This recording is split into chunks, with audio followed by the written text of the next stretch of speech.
성부와 성자와 성령의 이름으로 아멘. 조신 예수님, 저희들 두 개의 깃발에 대해서 깊게 알아듣고자 합니다. 저희들 각자의 내면 안에서 뿐만이 아니라 이 세상 속에서도 크게 상반된 두 영의 움직임이 있고, 그 영들의 움직임 속에서 저희들 각자의 모습이나 세상의 모습이 이렇게 저렇게 변화되어 가고 있는 것을 알고 있습니다. 모쪼록 저희들 영의 분별에 대한 지혜를 허락하시어 올바른 영을 쫓아서 참되게 걸어갈 수 있도록, 그리하여 이 세상을 좀 더 생명에 넘친 행복하고 인간다운 하느님 보시기에 좋은 세상으로 만들어갈 수 있도록 저희들에게 필요한 은총을 더해 주십시오. 좋으신 당신 이름으로 기도드렸습니다. 아멘. 성부와 성자와 성령의 이름으로 아멘. 오늘 시작 기도에서도 이야기한 것처럼 두 개의 깃발에 대해서 좀 보려고 그러거든요. 영신 수련으로 치면은 136번부터 147번까지인데, 이 영신 수련 둘째 주간의 흐름을 좀 먼저 짚고 넘어갔으면 하는 거예요. 우리가 지난 강의 때 봤던 것이 91번부터 98번까지 해가지고 그리스도의 나라에 대해서 봤었죠. 그리고 자세한 설명은 안 하겠지만은 그 다음에 있는 것들이 영신수련 101번부터 109번 이래가지고 천주강생의 신비를 관상한다, 이렇게 돼 있어요. 천주강생의 신비를 보고 그 다음에 영신수련 책으로 치면은 110번부터 117번까지 여기에 예수님 탄생을 보는 거예요. 여기까지 보고 나서 그 다음에 오늘의 주제인 136번부터 147번까지 두 개의 깃발에 대한 묵상을 하는 거예요.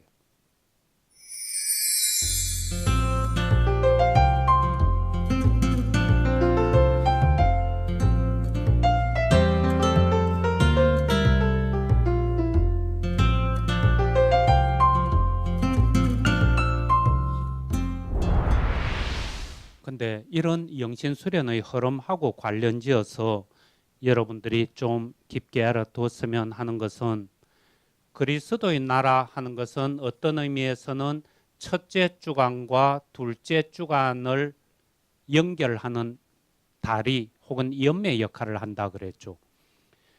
둘째 주간의 본격적인 관상이 천주강생부터 시작하는 거예요. 이 둘째 주간이. 그리고 그 전에 첫째 주간이 있었고 그 사이에 그리스도의 나라가 있는 거예요. 천주강생의 신비하는 이거는 뭔가니까 성경 이야기로 한다면은 수태고지예요. 가브리엘 천사가 성모님께 오셔서 예수님에 대한 수태고지를 하죠. 그게 이제 천주강생에 대한 신비인데, 즉 무슨 소린가 하니까 그리스도의 나라 하는 이것은 예수님의 꿈이다 그랬죠. 예수님의 꿈 혹은 예수님의 비전이다. 예수님의 어떤 꿈, 비전이 그렇게 있으면은 거기에 따른 청사진을 그리는 거예요. 설계도를 만드는 거예요. 이게 천주강생에 해당하는 거예요. 이 꿈이나 비전에 대한 어떤 청사진인 거예요. 설계도라 그럴까. 즉 예수님이 가지고 계시는 이 꿈, 그리스도의 이 비전, 이것을 자 그럼 어떻게 실행을 할까? 이러니까 천주 성삼께서, 성부와 성자와 성령께서 지구 위를 내려다 보시는 거예요. 이 지구를 이렇게 보시면서 지구상의 온갖 사람들이 움직이고 있는 것을 보시는 거예요. 여기에는 백인도 있고 흑인도 있고 황색인종도 있고, 태어나는 사람이 있는가 하면 죽는 사람이 있고, 평화롭게 사는 사람이 있는가 하면 싸우는 사람들이 있고, 이 온갖 사람들, 피조물들을 보시면서 천주성삼께서 어떻게 이 사람들을 몽땅 데리고 아버지의 영광 속에 들어갈 수 있을까? 어떻게 복음화를 완성시킬 수 있을까? 그 점에 대해서 세 분이 논의를 하시는 것, 대담을 하시는 것을 관상해 보라 그러는 거예요. 거기에서 이제 논의되는 것이 성자께서 그러죠. 내가 내려가서 저 사람들을 구원해 낼게요. 자, 그럼 너가 어떻게 갈래? 예, 저기 이쁘장한 아가씨 마리아 있네요. 마리아 뱃속에 들어갔다 나올게요. 자, 그러면 그런 것들을 우리가 어떻게 알릴까? 우리 가브리엘 대천사 보내죠. 이런 천주 성삼께서 인류를 구원하시기 위해서 어떻게 계획들을 세우고 계시는가? 그 계획의 일환으로 성모님께서 수태고지하시는 그런 장면들이 탄생하는 거죠. 그래서 그것을 천주 강생의 신비 이러면서 바라보게끔 이야기하는 거예요. 그러면은 처음에 그 비전이 있고 거기에 따라서 청사진 내지는 설계도가 세워졌고 그 다음에는 실행이 남는 거죠. 실행이 남으니까 그 다음에 예수님의 탄생인 거예요. 이제 베들레헴에서 예수님 탄생하시는 그 탄생 장면을 구유에서 태어나시는 장면을 역시 관상하는 거예요. 이 장면들을 이렇게 보는 것. 그 다음에 여기서 이제 이어지면서 여러 장면들이 또 있기는 있어요. 탄생이고 그 다음에 실행 이랬는데 이 실행에 들어가서 예수님이 이제 탄생하시고 그 다음에 성전에서 봉헌되시고 그 다음에 이집트로 피난 가시고 다시 나자렛으로 돌아오시고 거기에서 살고 계시다가 예수님 어릴 때 장면으로는 12살 때 사건 하나만 탁 나타나 있죠. 그리고는 12살 사건을 마감하면서 몸과 지혜가 날로 튼튼하게 자랐다. 이렇게 마감을 해놓고는 훌쩍 뛰어서 예수님 요르단강에서 세례 받으시면서 공생애에 들어가는 장면인 거예요. 즉, 두 개의 깃발에 대한 묵상이 어디에 위치해 있느냐 하면은 여기 천주 강생부터 시작해가 예수님의 탄생, 그 다음에 좀 더 구체적으로 이야기를 하면은 뭐 성전 봉헌, 이집트 피난, 12살 사건 이런 예수님의 사생활, 사적인 생활이 쭉 있고 그 다음에 두 개의 깃발 이어서 그 다음에 나오는 것은 바로 예수님의 세례 사건으로 넘어가는 거예요. 세례 사건을 시작으로 해서 예수님의 공적인 생활, 공생활에 들어가게 되죠. 사생활과 공생활을 잇는 그 가운데에 두 개의 깃발에 대한 묵상이 탁 놓여 있는 거예요. 그러면서 이냐시오 스님께서는 두 개의 깃발에 대한 묵상을 하루에 4번 연속해서 하게끔 그렇게 지시를 해 놓으셨어요. 그만큼 비중이 높은 대단히 중요한 묵상인 거예요.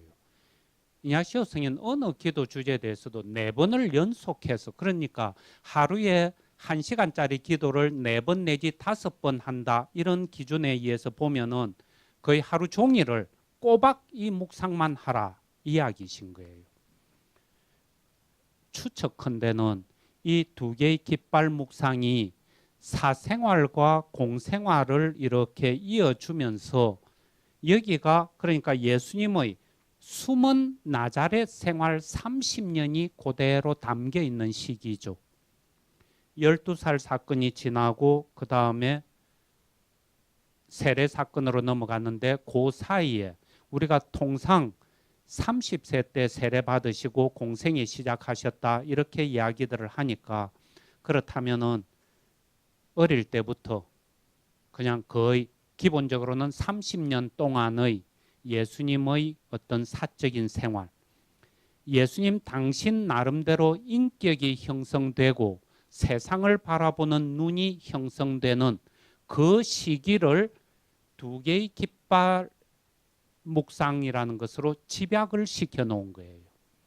그래서 어떤 면에서는 30년 동안의 사생활을 묵상하기 위해서 4차례나 연속해서 기도하도록 길게 기도 자료를 잡아 놓으신 것 아닌가 그런 생각이 들죠. 이런 점에서 두 개의 깃발을 봤으면 하는데 여기에 보면은 나중에 무슨 두 개의 깃발 하는 것이 하나는 그리스도의 깃발이고 하나는 루치페르의 깃발, 사탄의 괴수라고 이야기하는 루치페르의 깃발. 이 두 깃발의 싸움, 양 진영의 싸움인 거예요. 이것도 역시 시대적 배경을 좀 염두에 둬야 되죠. 요즘은 그런 영화 없으리라고 보기가 힘들 거라고 생각하는데 제 어렸을 때 중고등학교나 다녔을 때 흑기사 하는 그런 영화가 있었어요. 가끔 이 중세 때 그런 영화를 보면은 넓은 평원에 양쪽에 양 진영이 딱 마주보고 있으면서 나팔 불면서 막 말 타고 달려와서 중앙에서 막 싸우고 그래서 깃발을 빼뜨는 그래서 승패를 나누는 그런 어떤 전쟁 옛날 전쟁 치르는 모습이 그랬던 것. 이냐시오 스님 그것을 생각하고 있는 거예요. 그래서 한쪽에는 예수 그리스도를 중심으로 한 그리스도의 깃발, 그리스도의 진영이 자리 잡고 있고 또 한쪽에는 거기에 대적하는 루치페르의 깃발, 루치페르의 진영이 자리 잡고 있는 그러면서 이 양 진영 사이에 거대한 싸움이 일어나는 것으로 이렇게 보고 있는 것. 근데 이제 이 구체적인 내용은 좀 이따 이야기를 한다 손치고 두 개의 깃발에서 여러분들이 염두에 좀 뒀으면 하는 것은 지난 강의에 그리스도의 나라에 대한 관상할 때도 이야기를 좀 했는지 모르겠는데 우리 이 둘째 주간에서는 계속 이야기하는 것이 둘째 주간에서는 예수님을 좀 더 깊이 알고 더 많이 사랑하고 더 잘 따르는 것. 이것이 둘째 주간 전체를 관통하면서 청해야 할 유일한 은총이다. 그래 이야기를 했죠. 그랬을 때 예수님을 하느님으로서의 예수님이라기보다는 인간으로서의 예수님, 우리랑 똑같이 먹고 자고 마시고 하는 그런 예수님을 중심으로 해서 깊게 알아들으려고 한다. 이게 둘째 주간의 목적이죠. 그랬을 때 이 두 개의 깃발을 통해서도 예수님의 이 사생활 30년을 통해서도 우리가 학교 다니면서 공부도 하고 사회 문화적인 규범들도 익히고 그러면서 쭉 지혜도 자라고 몸도 튼튼해지고 세상을 보는 눈도 형성되고 그러는 것처럼 예수님 또한 나자렛 30년의 삶을 통해서 당신의 사회를 보는 관, 대사회관, 세상을 바라보는 눈, 대세계관, 인간을 이해하는 시각, 대인간관 이런 것들이 전부 형성된 것 아닌가 하는 거예요. 그래서 사실은 예수님께서 인간을 바라보시고 세상을 바라보시면서 거기에 어떤 근본 원리, 근본 핵을 탁 간취해 내신 것이 두 개의 깃발의 싸움으로 이렇게 읽어드리신 것. 그렇기 때문에 이 두 부분을 잘 이해한다 하는 것은 예수님께서 세상을 바라보시고 인간을 바라보셨던 것을 깊게 알아들음으로써 우리도 신앙인들로서 어떻게 세상을 이해하고 바라봐야 되는가, 어떻게 인간을 이해하고 받아들여야 되는가 이런 점에 대해서 나름대로 조절들이 필요한 것 아닌가 하는 거예요. 그래서 그 작업을 하는데 여기에서는 우리가 둘째 주간에서 계속 청하는 은총이 예수님을 더 잘 안다 이런 이야기들을 했는데 거기에 대한 약간의 변형이라 그럴까 좀 수정 보완하는 차원에서 두 개의 깃발을 통해서 우리가 얻고자 하는 것은 악신의 꾀임에 빠지지 않는다. 악신의 속임수에 떨어지지 않는다. 루치페르의 전략에 빠져들지 않는다. 그래서 우리는 예수님을 쫓아서 간다고 예수님을 사랑하면서 그 길로 간다고 계속 가고 있으면서 자칫 잘못하면은 예수님의 길이 아닌 루치페르의 길로 떡 빠져들 수 있는 이런 어떤 어려움들. 따라서 루치페르의 속임수를 잘 이해하고 거기에 빠져들지 않는 은총, 그러면서 내 자신을 지켜내는 은총, 이러는 과정들을 통해서 진정한 참된 삶을 이루어내기 위한 은총, 이것을 계속 추구하는 것, 이게 두 개의 깃발에 대한 묵상에서 우리가 해야 될 몫이다 하는 거예요. 그래서 이 두 개의 깃발 묵상을 하는데 정작 이렇게 피정지도 같은 것을 하면서 이렇게 보면은 이 그리스도의 깃발과 루치페르의 깃발 이러면서 전쟁을 치르는 거니까 전략이 나오는 거예요. 작전이 나오는 거죠. 그랬을 때 이 루치페르에서는 부귀, 그 다음에 명예, 그 다음에 오만, 물질적으로 부귀한 것을 탐하게 하고 정신적으로 명예를 추구하게끔 하고 그러면서 오만에 떨어지게 만드는 것, 이런 것들을 핵으로 해서 그 다음에 그 모든 악행들이 여기에서 뿌리를 두고 쭉 나오는 것, 그러니까 이런 작전을 펼치는 거예요. 이제 거기에 비해서 그리스도께서는 부귀 대신에 가난, 그 다음에 명예 대신에 모욕과 업신여김, 모욕, 오만 대신에 겸손, 이 전략으로 맞서는 거예요. 근데 우리가 살아가면서 정작 부귀를 쫓고, 그러니까 여러분들도 요즘은 뭐 귀에 신물이 나도록 들리는 이야기가 무슨 재테크죠. 그래서 무슨 부동산 투자를 해가지고 아파트 전매를 하고 이러면서 재산을 좀 증식시켜야 되겠다, 이런 데 대해서 조금이라도 똘똘하다 싶으면은 그 일을 해내야 되고, 해내지 못하면은 뭔가 좀 바보 취급당할 수도 있는 그런 세상이죠.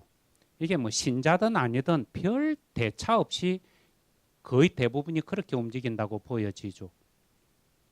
근데 그런 어떤 부귀, 실질적으로는 그렇게 살고 있고 또 명예를 추구하기 위해서 난리를 피우고 있고, 그럼에도 불구하고 미사대라든지 이런 영성 특강이라든지 이런 이야기를 하면은 아니야, 그런 것 세상이 붙쫓는 것을 너무 쫓아갈 게 아니고 예수님의 가르침대로 가난하게 살아야 돼, 무슨 모욕을 달게 받아야 돼, 겸손하게 살아야 돼, 그런 이야기들은 하죠.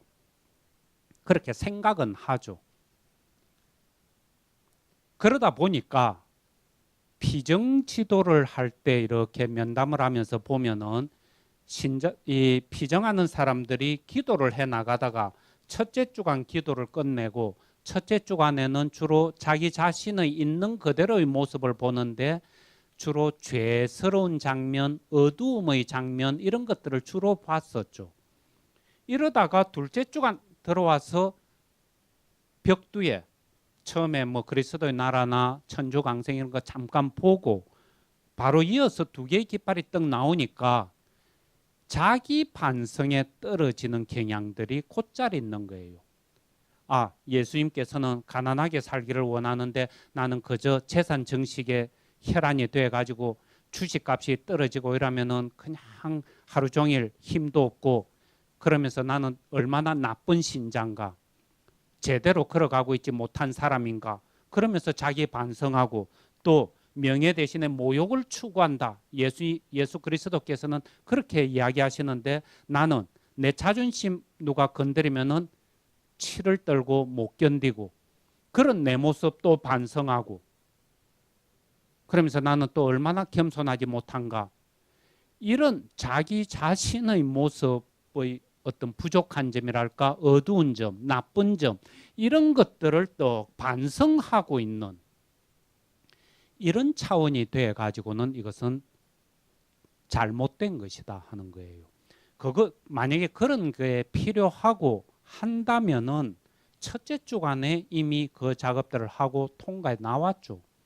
두 번째 주간에서는 그런 이야기를 하고자 하는 것이 아니고 내 안에 근본적인 영들의 움직임, 우리 사회 안에 있는 근본적인 영의 움직임들이 깊은 차원에서 어떻게 일어나고 있는지 그것을 이렇게 보고 그 점에 대한 어떤 명확한 인식, 이해 이것을 얻으려고 했어야 하는 것이다 하는 거예요. 양진영의 차이를 비교하면서 자신의 부족함이나 보고 첫째 주간에 했던 것처럼 뭐 반성하고 성찰하고 이런 차원이 아니고 그래서 이 두 개의 깃발을 묵상을 한다 이럴 때 이 두 개의 깃발은 사실은 대단히 중요한 영적 차원의 움직임인 거예요. 인간 존재의 깊이에 있어서 우리 강의 처음 들어올 때 덜머리에 이런 그런 이야기들 많이 했었죠. 맨 밑에 존재의 대사설 이런 이야기. 물질이 있고 몸이 있고 정신이 있고 영이 있고 혼, 영 뭐 이런 식으로 할 때 그럴 때 우리 존재의 깊이에 대한 이해 문제들인 거예요. 인간과 사회를 움직이는 근원적인 힘들이 어디에서 비롯되고 있는가? 어떤 힘들이 우리를 막 움직이고 있는가? 이런 것들을 명확하게 이해하고 알아듣는 것. 그랬을 때 이 그리스도의 깃발 혹은 루치페르의 깃발 이런 두 깃발의 대립 이것은 이런 영의 차원에 대한 문제들인 거예요. 이런 정신 차원, 즉 지성이라든지 심리라든지 감성이라든지 이 정도의 차원이 아니다 하는 거예요. 머리로 좀 알아듣고 그 다음에 의지를 강하게 가지면은 그리스도의 깃발을 쫓아갈 수 있다. 이런 식으로 생각하면은 너무나 피상적인 이해인 거예요. 여러분들쯤 되면은 그동안에 몇십 년의 삶을 통해서 몸으로 알아듣고 있을 거예요. 내가 언제 뭐 올바른 생각을 못 해가지고 옆길로 자꾸 떨어지는가? 내가 무슨 의지를 한 번, 두 번 결심했는가? 새 벽도만 되면은 새 결심도 하고 그랬음에도 불구하고 곧잘 넘어지던 것. 이런 것들이 머리로 옳게 판단하고 어금니 한번 질끈 깨문다. 이래가지고 내 삶이 바뀌고 사회가 바뀌고 이러는 것 아니다. 그보다도 훨씬 깊고 강한 영의 차원에서 움직이는 힘들이 올라오고 있기 때문에 이 점에 대한 이해들이 필요하다. 그래서 그리스도의 깃발, 그리스도의 나라 91번부터 98번 그리스도의 나라에 대한 관상을 할 때도 그랬고 98번 기도에 보면은 그런 식으로 이야기를 해놨죠. 온 누리의 영원하신 주님, 당신의 은혜와 도우심으로 참으로 선하신 당신과 영예로운 당신의 어머니와 천상의 모든 성인 성녀들 앞에서 절을 바치옵니다.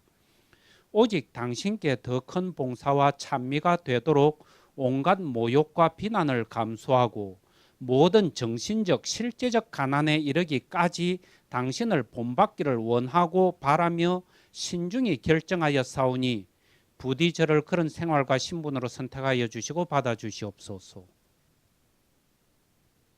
솔직히 딱 이야기를 해서 저희들 같이 신부고 더군다나 전 수도자고 그렇죠. 수도 생활을 하고 있고 사제 생활을 하고 있고 이럼에도 불구하고 자존심 건드리는 것, 내한테 모욕을 가하는 것 이런 것은 견딜 수가 없이 힘들어하는 거예요. 거의 뭐 우리 아킬레스 건 같죠. 사는 의식주 생활을 뭘 좀 가난하게 그렇게 산다. 그거는 예 좋습니다. 그렇게 하겠습니다. 이러는데 정신적으로 모멸감을 주는 것, 모욕과 수치를 안겨주는 것, 인간으로서 제대로 대접을 안 해주는 것, 이러면 그냥 진짜 온몸이 바르르 떠는 거예요. 그런가 하면은 가난 문제도 그래요. 요즘 교회가 엄청나게 부유해졌죠. 근데 그런 실제적인 가난은 고사하고 정신적 가난에 이르고 있는가? 정말 우리가 가난을 원하고 좋아하는가? 이런 문제들에 가면은 참 자신이 없죠. 근데 그런 것들을 예수님께서 뭘 원하시는지 적어도 내 사는 모습은 전혀 딴판이라 하더라도 머리로는, 입으로는 이것이 바람직하고 좋습니다. 가난과 모욕이 더 우리가 취해야 할 길입니다. 하고 생각들 하고 이야기들은 하죠. 근데 이제 그런 것들을 생각 좀 고치고 그 다음에 의지를 좀 굳세게 갖고 그런다 해가지고 모욕을 견딜 수 있는 힘이 올라오고 가난을 견뎌낼 수 있는 내적 힘이 닦이느냐 하면은 전혀 아니다는 거예요. 저런 것들을 한 달 피정 중에 또 기도를 하면서 저런 대목을 받으면은 한 달 피정 들어온 사람들이 얼마나 거룩하고 좋은 생각을 많이 하겠어요. 한 달 피정은 우리 일반 수도자들도 그렇고 평신도들은 뭐 말할 것도 없고 평생에 한 번 할까 말까 그 정도의 어떤 기회들이죠. 그러니까 혼신의 힘을 다 기울여 가지고 제대로 살아내려고 애를 쓰는 거예요. 그러다 보니까 저런 98번 기도를 떡 하고 있으면은 그리스도의 나라에 대한 관상을 하면서는 98번에 대한 기도를 의지력으로 밀어붙이려고 하는 움직임들이 많이 올라오는 거예요. 예, 머리로 생각할 때 올바른 생각, 예수님이 이야기하시는 그 생각 전부 머리로 알아들으면서 예, 맞습니다, 좋습니다, 옳습니다 그러고 있거든요. 그러고는 뱃속을 따뜻하게 하면서 의지력으로 좋아, 내 피정 마치고 나가면 앞으로 정말 이렇게 수도자답게 가난하게 모욕을 즐겨받으면서 그렇게 살리라. 그렇게 마음을 뜨겁게 달구고 한 달 피정 끝내죠. 근데 그래가지고 바뀔 것이다라고 생각하면은 착각도 유만부득인 거예요. 인간 존재라는 것이 그런 식으로 피상적인 차원에서 약간 좀 건드린다 해가지고 그렇게 쉽게 싹싹 바뀌는 것이 아니다. 훨씬 더 크고 깊은 존재가 인간이다. 이 영역에 들어가면 여기는 말로 거의 표현할 수 없을 정도로 크고 깊은 영역이다. 여기에서 올라오는 힘들이 우리의 정신을 움직이고 몸을 움직이고 그러고 있기 때문에 밑에 있는 이 차원의 힘하고 이 차원의 힘하고는 이거는 비교가 안 된다는 거예요. 그래서 이것을 함부로 알아들을 것은 아니다. 이 말은 그리스도의 나라에 대한 관상도 그렇고 그 다음에 이 다음에 가면 여러분들한테 복음 관상에 대한 복음 관상 기도 방법에 대해서 자세하게 좀 설명을 할 거예요. 예수님의 공생의 장면을 가지고 기도할 때는 묵상을 하지 말고 관상을 해라. 이걸 복음 관상이라 하거든요. 관상으로 전부 이끄는 거예요. 지금 그리스도의 나라에 대한 관상도 그렇고 그 다음에 복음 관상도 그렇고 그 다음에 오늘 보고 있는 두 개의 깃발도 그렇고 이 모든 것들이 은총의 차원에서 일어나는 일들이다. 은총의 차원 하는 것은 내 지성과 의지에 의해서 통제가 되는 영역들이 아니다. 영의 차원에서 훨씬 깊은 차원에서 성령의 기운에 의해서 일어나는 활동이고 변화들이다. 우리는 참으로 겸손되이 그 성령의 활동을 성령께서 움직여 주시기를 계속 청하고 기다리고 간절히 원하는 것, 이것이 우리가 할 몫이지 그냥 생각 내지 판단을 예수님하고 비슷하게 좀 했다고 그리고 앞으로는 좀 잘 살아보겠다고 결심 좀 했다고. 그래가지고 변화 일어나는 것 아니다 하는 거예요. 이 점을 염두에 둬야 되는데 그렇기 때문에 두 개의 깃발에 대한 묵상, 그리스도의 깃발과 루치페르의 깃발 할 때 이 대목을 이해하는 것도 머리로 그냥 가난하고 부귀, 모욕과 명예, 그래서 당연히 이쪽이 옳죠. 예수님께서 이야기하시는데 이게 그리스도의 진영이라고 하는데 그러니까 그대로 따라가야죠. 따라가야죠 하면서 당위적으로 그렇게 해야 된다라고 딱 생각해버리는 것은 어떤 면에서는 아주 쉽죠. 명색이 신자들이라면은 그리고 또 명색이 수도자라면은 어느 한 명 예외 없이 그렇게 다 생각을 할 거다 하는 거예요. 그렇게 생각을 하는 것하고 현실적으로 그렇게 살아내는 것하고는 이거는 진짜 하늘과 땅이 먼 것처럼 멀죠. 이런 점에서 두 개의 깃발에 대한 이해 그리고 그 점에 대한 감각을 살려내는 것 이런 것들이 전부 영적 차원에서 일어나고 성령의 도우심이 없이는 안 된다. 이 점을 미리 염두에 둬야 되는 거예요. 그러면서 예수님께서 이렇게 보셨을 때 아까 그랬죠. 나자렛 30년의 삶을 결산한 것. 이냐시오 성인 나름대로의 해석인 거예요. 예수님께서 나자렛 30년 동안 사시면서 인간관계를 맺으시고 사회를 보시고 이러면서 생활하셨던 것, 그 예수님 나름대로 얻어낸 결론이 두 개의 깃발의 대립으로 파악을 하셨을 것이다 라고 해석하시는 거예요. 즉 이거는 이제 이런 이야기인 거예요. 예수님 단 한 번도 유대인들이 지금 이렇게 경제적으로 고통을 받고 있으니까 세금 거두는 것을 이런 식으로 제도를 고쳐야 된다. 혹은 로마인들로부터 핍박을 받고 있으니까 저항군을 형성해 가지고 독립투쟁을 해야 된다. 이런 식의 어떤 제도를 바꿔야 된다. 법률을 고쳐야 된다. 이러자 저러자 이런 이야기 일절 안 하셨죠. 근데 그렇다 해가지고 요즘 와서 신부님들이나 수녀님들이 수도자들이 나라의 정치가 돌아가는 모습이라든지 이런 데 대해서 뭔가 발언을 하면은 곧잘 언론에서 하는 이야기가 너희들은 왜 종교인들이 정치, 경제 이런 것에 간섭하느냐. 너희들은 너희들 일이나 잘해라. 그러면서 어디서 뭘 주워 들었는지 카이사르의 것은 카이사르에게 하느님의 것은 하느님에게 이런 황당한 소리하고 있죠. 뭘 잘못 알아들어도 한참 잘못 알아듣고 있죠. 만약에 신부님이나 수녀님들, 수도자들이 사회에 대해서 이렇다 저렇다 이야기를 할 때는 사회 사람들이 세상 사람들이 그러는 것처럼 권력을 쥐고 싶은 욕망에 경제력을 확보하고 싶은 그런 욕심 때문에 이래야 된다 저래야 된다고 그러는 게 아닌 거예요.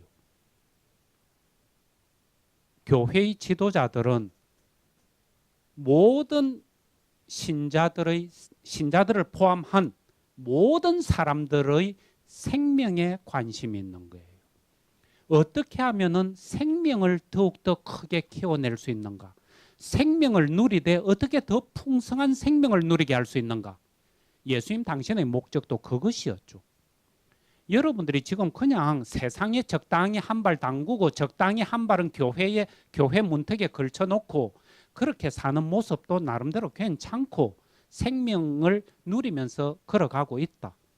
그럼에도 불구하고 뭔가 좀 아쉽지 않느냐, 더 큰 생명을 누릴 수 있지 않느냐, 그걸 누리게 하고 싶다 하면서 뭔가 가르침을 베풀고 계시는 것이고, 요즘 교회에서 누가 그런 발언을 한다면은 생명과 관련된 그 물줄기가 정치판으로 흘러가다 보니까 정치에 대해서 언급을 하는 것이고, 경제 영역으로 스며들고 있다 보니까 경제에 대해서 이야기를 하는 것이고,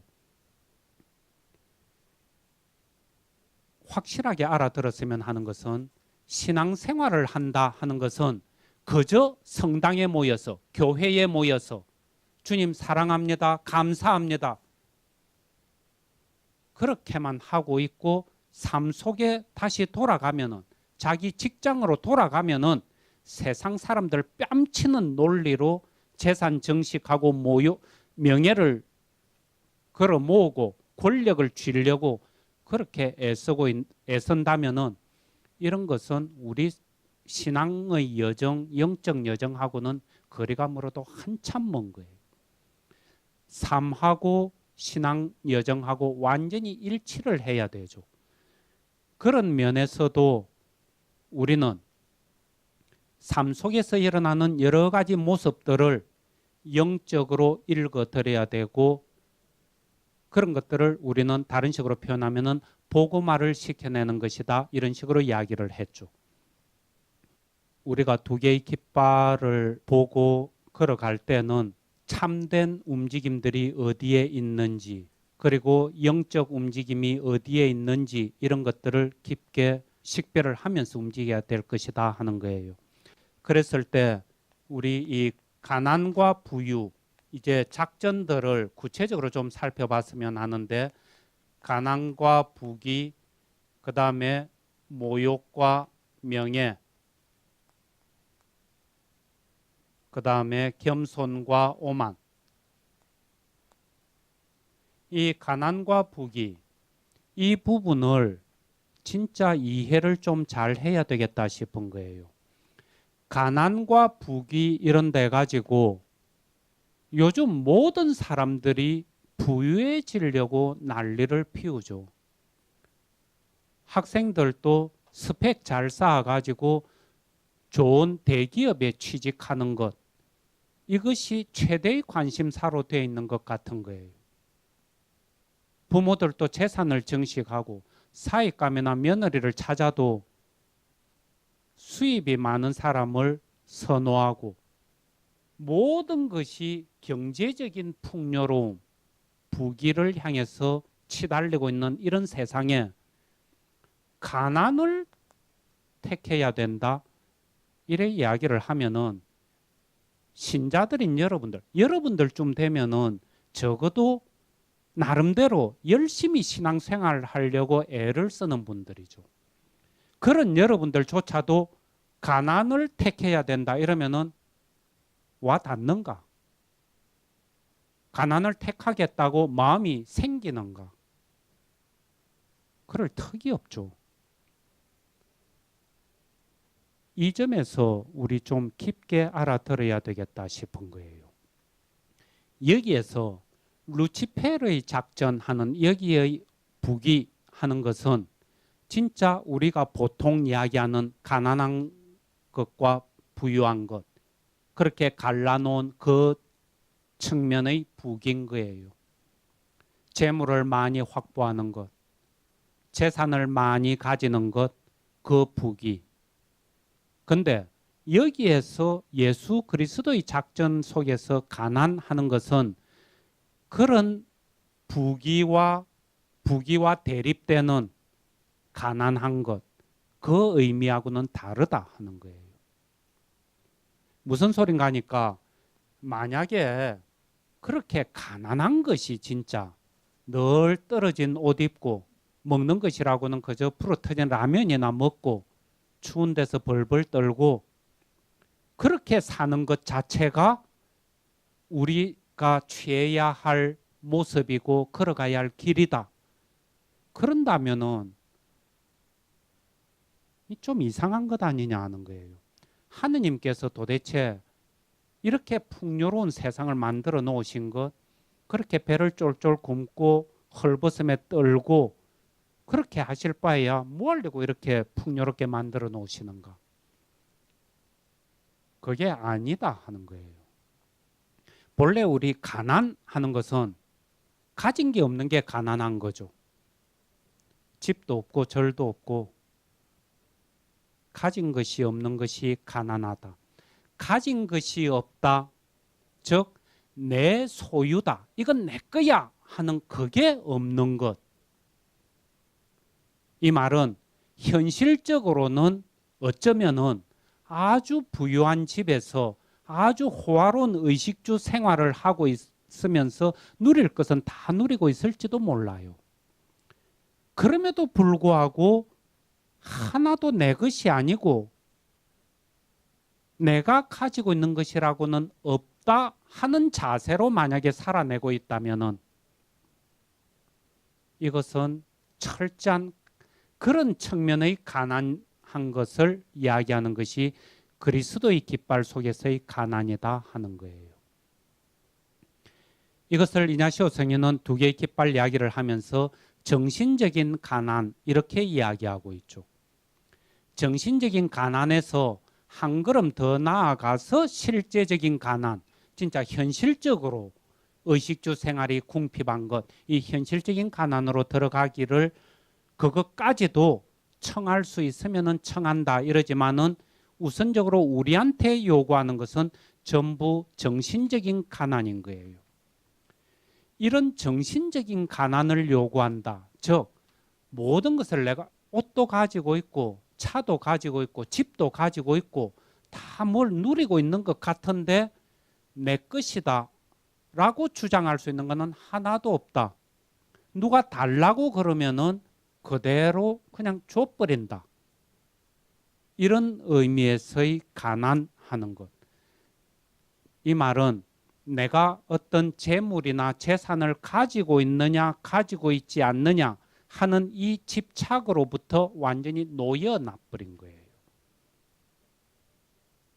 그러니까 어쩌면은 우리는 아파트 20평밖에 안 되는 아파트에서 5 식구가 박닥박닥거리면서 그렇게 살고 있으면서도 엄청나게 부유한 정신, 부유한 생각을 지니고 있을 수가 있어요. 이건 내 거야 하면서 그걸 놓는 데 대해서 버들버들 떨고 있다면은 그 사람은 가난한 사람이라고 이야기하기가 힘든 거예요. 그런데 50평이 넘는 아파트에서 그저 노부부 둘만 덜렁 살고 있으면서도 그러면서 불편한 것 없이 살고 있으면서도 지극한 가난의 정신 속에서 살 수도 있는 거예요. 이 점에 대한 구분들이 명확하게 필요하다. 또 이렇게 되다 보면은 나 자신에 대한 이해들, 인간에 대한 이해들 이런 문제들하고도 전부 연결되어 들어가는 거예요. 여기에서 모욕과 명예 하는 이런 것도 세상 사람들이 부귀를 취하고 명예를 얻으려고 애를 쓴다 이럴 때 명예를 찾는다 하는 거 뭐예요? 누가 명예를 존중해 주는 사람이 있어야지. 내한테 나를 명예스럽게 해주는 사람이 있고 나는 명예를 누리고 그래서 너랑 나랑은 다르다 하는 이야기가 확실하게 있어야 되죠. 그리고 너랑 나랑 구별 지어지고 차별이 되고 그래서 명예를 누리는 사람이 있고 명예를 주는 사람이 있고 여기에는 나 하는 것이 대단히 뚜렷하게 부각되고 자기 중심으로 자아 중심으로 인간관계가 딱 형성되는 거죠. 근데 여기서 모욕하는 것은 그저 명예와 상대적인 지평 속에 놓여 있는 그런 모욕이 아니고 모욕하는 사람들을 너랑 나랑을 따로 구분을 하지 않고 함께 읽어드려 버리는 거예요. 그래서 상황에 따라서 그때그때 모욕이 왔다 갔다 할 수도 있고 명예가 왔다 갔다 할 수도 있고 이런 관계 속에서 읽어드리는 것. 인간관계를 그렇게 보다 보면은 나라는 것을 주장할 것이 전부 없어지다 보니까 겸손하게 되는 것. 거기에 반해서 오만이라는 것은 철저하게 나가 있고 나라는 것을 아주 강조하면서 두드러지게 부각시키려고 애를 써죠. 이런 차원에서 부귀나 명예나 오만 하는 것은 철저하게 내 중심 그리고 나랑 너랑은 다르다. 이런 생각 속에서 계속 움직이는 것. 그게 세상의 논리고 세상 관점이죠. 거기에 비해서 이 가난이나 모욕이나 겸손은 여기와 상대적인 지평 속에서의 가난, 모욕, 겸손 이것이 아니고 이런 것들을 아우르면서 완전히 뛰어넘고 있는 그 점에 있어서의 진정한 의미의 가난, 진정한 의미의 모욕, 진정한 의미의 겸손 이것은 나를 나로서만 독립시켜서 개체적으로 바라보는 것이 아니고 모두 다 함께 하나로 연결되어 있는 가운데서 알아보고 움직이는 것. 이게 이런 영들의 움직임이 우리 안에 한켠에 있고 한켠에는 또 이런 영들의 움직임이 있다 하는 거예요. 예. 시간이 많이 돼가지고 지금 충분히 설명을 좀 못했는데 나중에 이어서 다시 좀 했으면 합니다. 여기까지 하겠습니다. 영광이 성부와 성자와 성령께 성같이 이제와 항상 영원히 아멘. 성부와 성자와 성령의 이름으로 아멘.